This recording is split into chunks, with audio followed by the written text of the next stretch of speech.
बिस्मिल्लाहिर्रहमानिर्रहीम। अस्सलाम वालेकुम। कैसे हैं आप सब? उम्मीद करती हूँ बहुत अच्छे होंगे।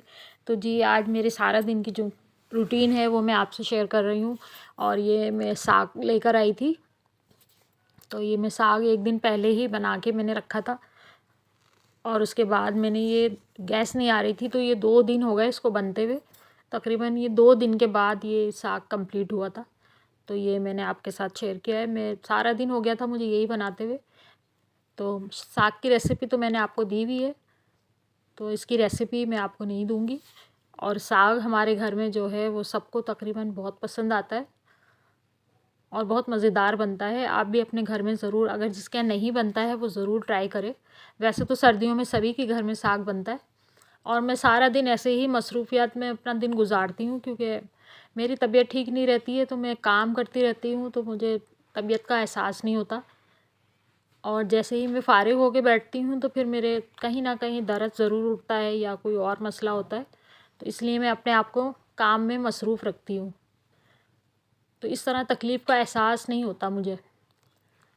तो आप बहुत से कमेंट्स ये करते हैं कि आप ख़ुद क्यों काम में लगी रहती हैं, या आप बच्चों से क्यों नहीं करवाती लड़कियों से। तो लड़कियाँ भी करती हैं काम, लेकिन मैं उनको इतना काम इसलिए नहीं बताती कि फिर मसला हो जाता है। जैसे कम गैस आ रही है तो वो बच्चियाँ खाना नहीं बना सकती, मैं तो बना लेती हूँ।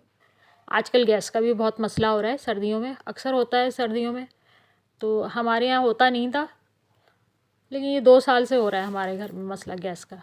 तो ये साग जो है बिल्कुल हल्की आंच पे मैंने इसको चढ़ा दिया था, और इसको 2 दिन लगे थे तैयार होने में। ये देखें जी, सिलेंडर में गैस भर चुकी है, और गैस जो है बहुत ख़राब आ रही है।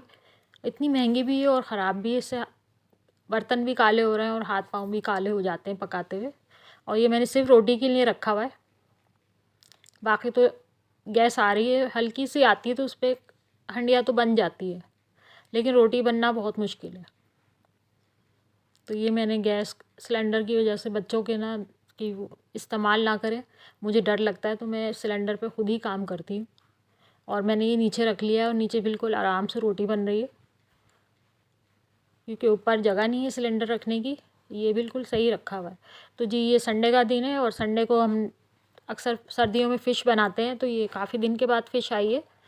अक्सर संडे को आती रहती थी, लेकिन अब की हमने काफ़ी सर्दियाँ गुजर गई, उसके बाद संडे के संडे इस्तेमाल नहीं किए, तो ये आज फ़िश फ्राई हो रही है। और ये पापलेट थी छोटी, और अच्छी थी जायके में। तो ये सिर्फ मैंने इसमें नमक और हल्दी लगाएगी, क्योंकि इनके पापा की, और इसमें कोई भी चीज़ नहीं डालते हम, मिर्ची वगैरह या खटाई कुछ भी नहीं डालते।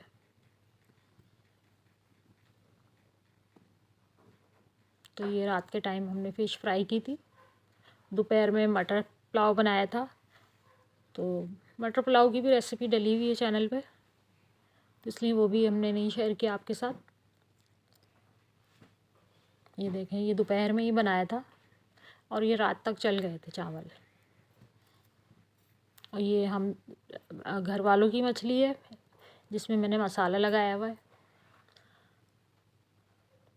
और 3 किस्म की मछली मैं लेकर आई थी, एक बड़ी थी, और एक पापलेट थी, और एक नॉर्मल थी।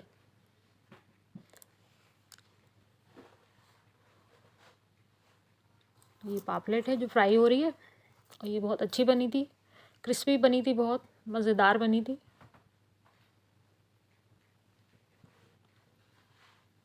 और सर्दियों में फ़िश खानी चाहिए, और जिस्म को गर्म रखती है, और सर्दी का एहसास कम होता है, इसको खाने से सर्दी कम लगती है।